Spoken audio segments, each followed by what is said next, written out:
Well, hello and welcome to this week's broadcast.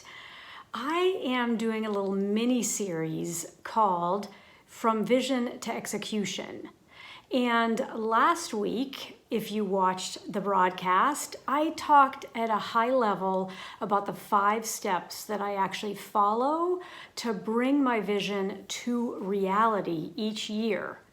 And those 5 steps are: number 1, your vision; number 2, the parts and pieces; number 3, key assumptions; number 4, the tactical plan; and then your daily tasks.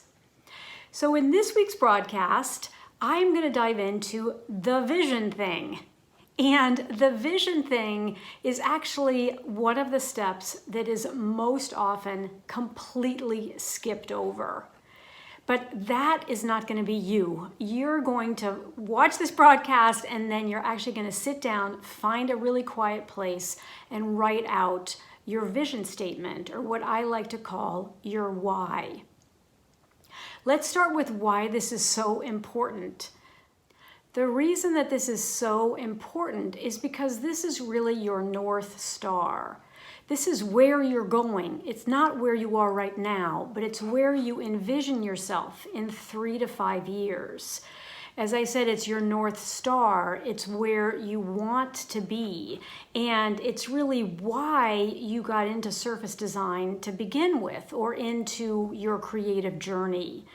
And the reason that vision is so incredibly important is because you can go back to it over and over again and use it as a key filter for any of the actions that you take as you either start or grow your creative business. Now, last week when I did my live broadcast, many of you joined me and you shared some really great goals with me.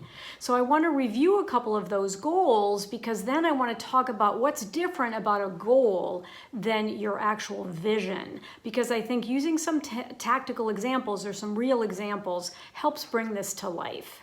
Vicky's goals were: number 1, set up her shop on Spoonflower; number 2, do the same thing on Society6 and or Etsy; and then number 3, develop 3 mini collections. So those are fantastic goals, but those aren't a vision, and I'll talk to you about why in just a second. But here's another example, and these are fantastic. So Sharmila's goals are: finish the Pattern Design Academy, which is my 8-week signature program; start a Spoonflower and or a Society6 shop; update her website, that's number 3; start building her email list, that's number 4; create 1 new design every day, and a collection every week. So those are super fabulous goals. They're actually incredibly aggressive, because creating a new design every day and a collection every week is an incredible goal to have, but is also very, very ambitious, because sometimes they can just take longer than that. However, those are great goals. Then finally, Sue shared that she wants to create a logo. She also wants to create a Society6 shop and or a Spoonflower shop. And she wants to finish the Pattern Design Academy, which is my 8-week program.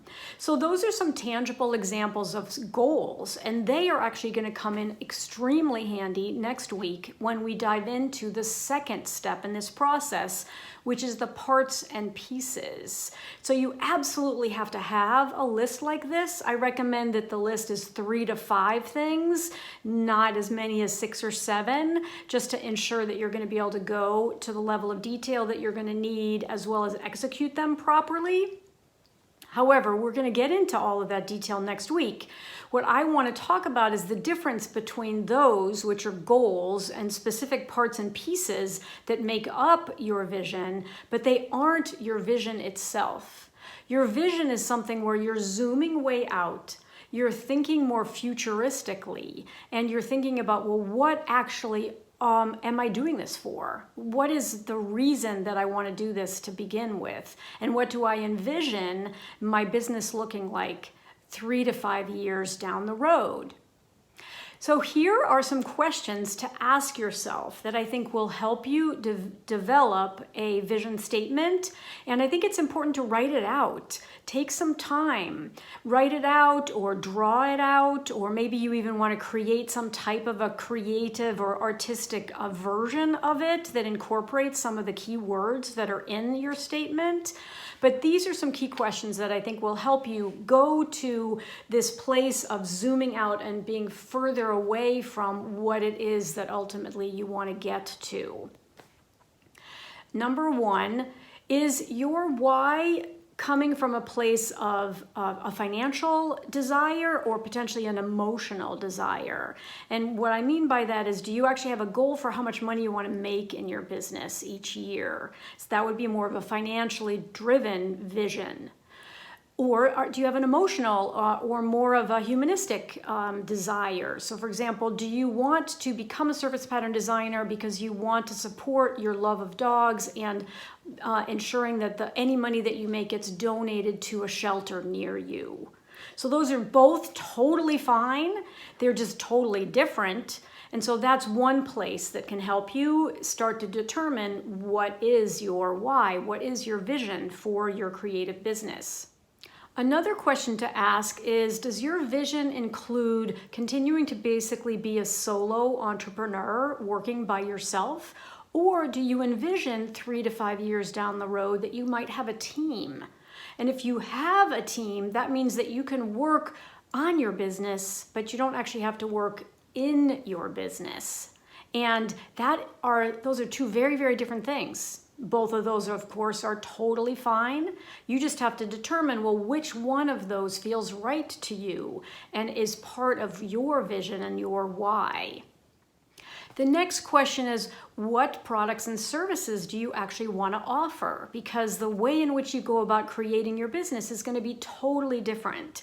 If you're going to want to sell either products directly or indirectly to your customer, if you actually want to just go the licensing route and actually work for a company, either as a licensed designer or internally as part of their design staff.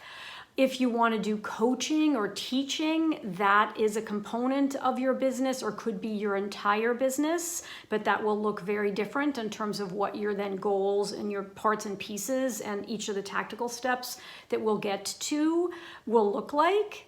So that's another great question to ask yourself. All businesses require marketing and sales. So how do you think about marketing and sales? Do you actually enjoy marketing? Do you not enjoy marketing? Can you see yourself doing that yourself? Or would you potentially want to have someone else help you with that? So that could either be a team member, that could be an agent, that could come in a bunch of different varieties as well. And of course, there are no wrong answers. It's more just asking yourself these questions so you can get a better sense of what is that 3 to 5 year vision, so that as you then break it down further, which we will do starting next week with the parts and pieces, you're going to be able to always go back to this vision to double check that yes, what I'm working on right now is in fact going to get me there. And then finally, the question I would also have you ask yourself is, what level of impact do you want to have? Do you want to have the impact where your products end up in customers' hands and bring them joy every single day, whether that's in the form of a beautiful mug they use for their coffee every morning, or it's a notebook that has your design on it that they use to journal and to follow, for example, Julia Cameron's The Artist Way morning pages approach?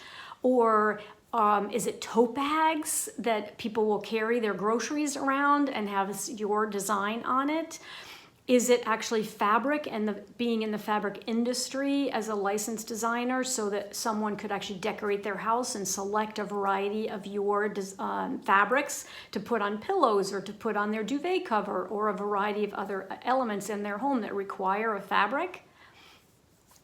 Again, no wrong answers, but what is the impact that you want to have? Do you want to have a broad impact by teaching the art that you do to a global audience potentially because of your ability to do that with the capabilities on the internet today? All of these are fabulous. what you need to reflect upon and why it's so important to really take the time to do this exercise is what's meaningful for you. What are you going to wake up every morning and want to put the time, the effort, and the hard work into to get to that ultimate goal, or to get to what your vision is for you? And your vision is totally unique to you. We are impatient by nature, and so that's why most people skip this step and they move right into the goals, which are the parts and pieces. Then they work through the key assumptions that are behind those and the tactical steps, and then they get down to their daily task list. And we definitely will get there, because you won't achieve your vision unless you get super tactical, but you really need to ensure that you take the time to zoom out and to think through, well, what is my vision? Why am I doing this to begin with? Because there are going to be bumps in the road. There are always bumps in the road, and your vision is going to help you continue to push through. When you get more rejections from companies than you get yeses, if you go the licensing route, those aren't going to bother you, because you're going to look at your vision and you're going to realize, I'm just going to keep on going. Those no's will turn into a yes when the right opportunity arises. Things might also take you longer to achieve than you think that they should, or that you think that they will.